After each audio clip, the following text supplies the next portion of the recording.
Pemerintah Provinsi Jawa Barat menerapkan jam malam bagi pelajar mulai Selasa kemarin.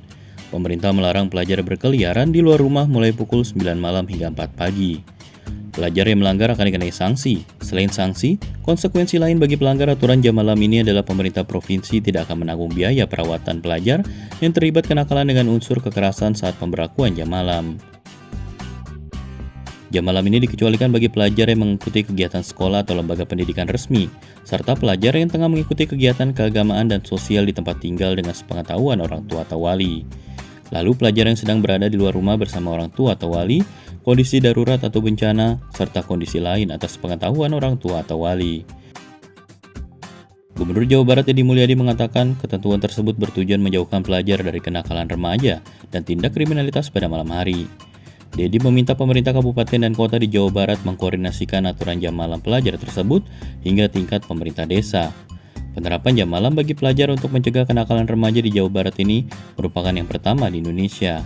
Aturan jam malam itu juga tidak berlaku secara nasional. Penerapan jam malam bagi pelajar di Jawa Barat ini menuai respon pro kontra dari berbagai kalangan. Para pelajar ada yang mendukung rencana tersebut demi mencegah perilaku menyimpang anak, juga mengurangi tindak kejahatan seperti begal, aksi geng sepeda motor, dan tawuran.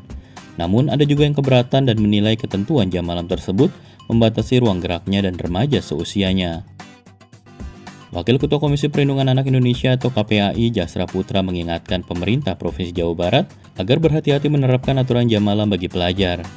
Ia mengatakan, meski kebijakan tersebut merupakan langkah pencegahan kenakalan remaja, pemerintah daerah harus merancangnya dengan pendekatan yang lebih komprehensif dan berpusat pada kepentingan anak. Jasra berpendapat, keberhasilan aturan jam malam pelajar tak cukup hanya dilihat dari terrealisasinya larangan tersebut, tapi kunci utamanya adalah edukasi kepada keluarga dan anak. Ia juga menyoal aturan jam malam yang hanya berlaku bagi pelajar tersebut. Jasra menilai ada ketimpangan dari ketentuan itu karena anak tidak bersekolah tidak termasuk di dalamnya.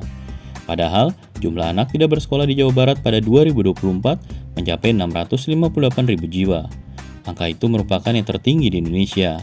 Ketimpangan lain, kata dia, adalah aturan jam malam hanya mengecualikan pelajar yang didampingi orang tua atau wali. Pengecualian ini tidak melingkupi pelajar yang tidak memiliki orang tua atau pengasuh, atau anak yang hidup sendiri karena orang tuanya menjadi pekerja migran. Jasra melanjutkan, anak juga tetap bisa mengalami gangguan meski berada di rumah. Menurut Jasra, infrastruktur keluarga menjadi salah satu fondasi untuk memastikan aturan jam malam berjalan dengan baik. Tanpa infrastruktur keluarga seperti pengasuhan yang baik dari orang tua, pemberlakuan jam malam justru akan menjerumuskan anak.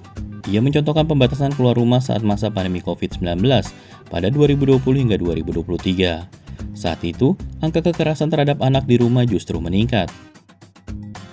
Merespon pernyataan KPAI itu, Edi Mulyadi berdalih bahwa urusan pemberian pemahaman tentang aturan jam malam serta pola asuh yang baik menjadi tanggung jawab orang tua. Adapun tugas Gubernur Jawa Barat hanya memastikan masyarakatnya aman dan nyaman. Koordinator Nasional Jaringan Pemantau Pendidikan Indonesia, Ubaid Matraji, memandang aturan jam malam di Jawa Barat tak benar-benar menyentuh akar persoalan. Ia berpendapat, jika tujuan jam malam bagi pelajar hanya untuk mengurangi kenakalan remaja, aturan itu justru akan mengarahkan anak jatuh ke lubang masalah lain. Ia mengingatkan, penerapan jam malam tanpa pengkajian yang matang akan menimbulkan masalah baru, seperti kecanduan game, pornografi, dan judi online. Untuk menjerumuskan anak, kata dia, tak harus keluar rumah di malam hari. Anak bisa melakukan apa saja di rumah.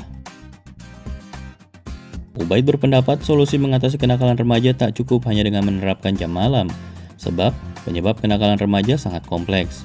Ia menegaskan, Undang-Undang Perlindungan Anak sudah menggambarkan bahwa anak memiliki kekhususan yang berbeda dengan orang dewasa. Dengan demikian, solusi mengatasi kenakalan remaja tidak seharusnya dengan menjadikan anak sebagai biang ketimpangan. Padahal solusi mengatasi kenakalan remaja, tawuran dan kecanduan minuman keras pada remaja adalah mengatasi akar masalahnya. Misalnya, memberantas penjualan minuman keras dan narkoba.